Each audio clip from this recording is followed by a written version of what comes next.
الله مونږ ستانه بغاوت کړی، ستا د نبي خبره مو نه ده منلې، ستا خبره مو نه ده منلې. الله مونږ معاف کړي. د الله بندګانو دا ستاسو سوچ شته که نشته؟ دا رمضان چې مونږ ته الله راکړو څو ورځې تېرې شو؟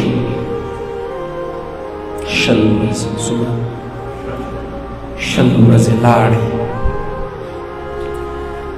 حدیث کې راځي هر شپه الله د جهنم نه خلق خلاصي.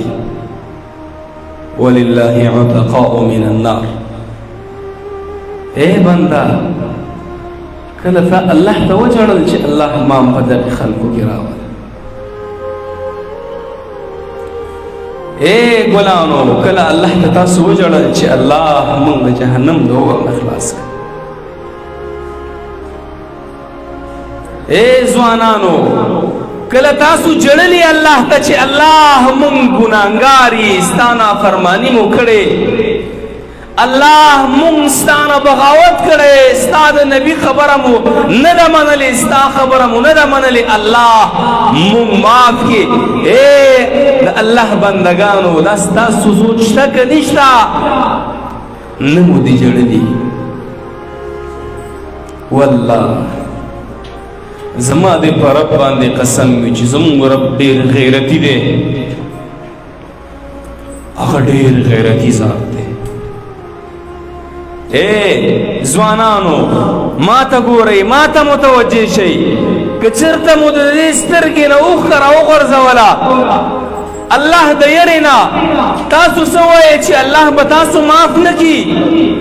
والله که د سترګې نه مو د الله اوښکه راوغورځوله، حدیث کې راځي هغه سړی چې ځان نه ناست دی د الله د یرې نه یې وجړل، سترګو نه یې اوښکې راوغورځېدلې، الله به د قیامت په ورځ د حشر په میدان کې تکالیفونه بچ کړي، الله به د عرش د سوري لاندې ودروي. الله اکبر. زما ستا ځوان بېغمه اوده دی، سهار خوب، ماسپښین خوب، د شپې خوب، تلاوت نشته، منځونه نشته، د الله د یرې جړا نشته، الله سره مناجات نشته، مونږ ته ځان پوره ښکاري، کافي ښکاري. نه نه داسې نه ده.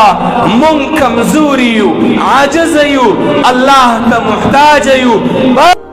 ته وجاړو، د الله تابعداري وکړو، د الله بندګي وکړو.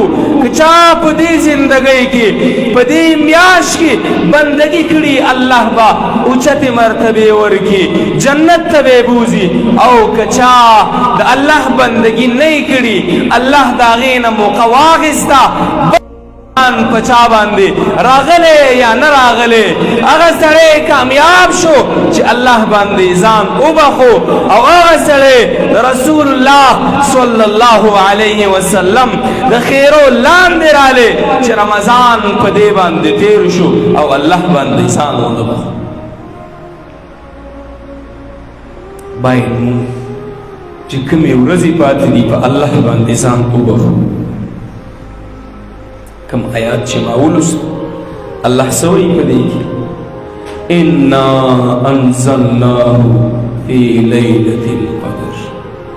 الله وی دا قرآن ما په هغه شپه باندې را نازل کړی چې هغه د قدر والا د عزت والا. لیلة القدر خیر من 1000 شهر. الله وی یوه شپه ده د زرو میاشتو د بندګۍ نه، د عبادت نه، د قبول عبادت نه الله وی بهتره ده. نو که چا په دې ورځ دې شپه باندې الله ته ودرېده، د الله بندګي وکړه، الله به د زرو میاشتو 83 سال څه د پاسه دومره بندګۍ اجر به ورکړي. او که چا په خوب باندې تېره کړه چانس مس کو خفه به الله د هیڅ نقصان نه رسېږي، بلکې بنده د ځان نقصان وکړو. د ځان پوهېږئ په خبره؟ په دې 10 ورځو کې الله رب العالمین په دې 10 شپو کې یوه شپه رالیږلې چې هغې ته څه وایي؟ لیلة القدر. د قدر والا شپه، عزت والا شپه، هغې کې بندګي پکار ده. ټوله شپه مونږ ویښ ناست یو، ولې د الله بندګي نه کوو؟ ټوله شپه مونږ یو بل سره خبرې کوو، ولې دا خبرې نه ودرو یو لس شپې د الله ته متوجه کېږو، ولې نه؟ محترم د دې شپې کوشش پکار دی، کوشش وکړئ د ماښام نه واخله تر سهاره پورې تقریبا 12 घंटे 10-11 घंटे راځي، کم از کم 1 घंटा 2 घंटे 3 घंटे خو الله ته ورکو که کوشش به کوو که د دې شپو د 21مې نه واخله 1 شپه رانه تلې ده، که بېګا چا بندګي کړي او لیلة القدر خو دغه سړي ته الله اجر ورکړی، او که چا نه یې کړي په هغه باندې هم تېره شوه، او که چا کړي په هغه باندې هم تېره شوه. 9 ورځې موږ سره پاتې شو، 9 شپې. په دې 9 شپو کې تاسو خپل روټین جوړ کړئ.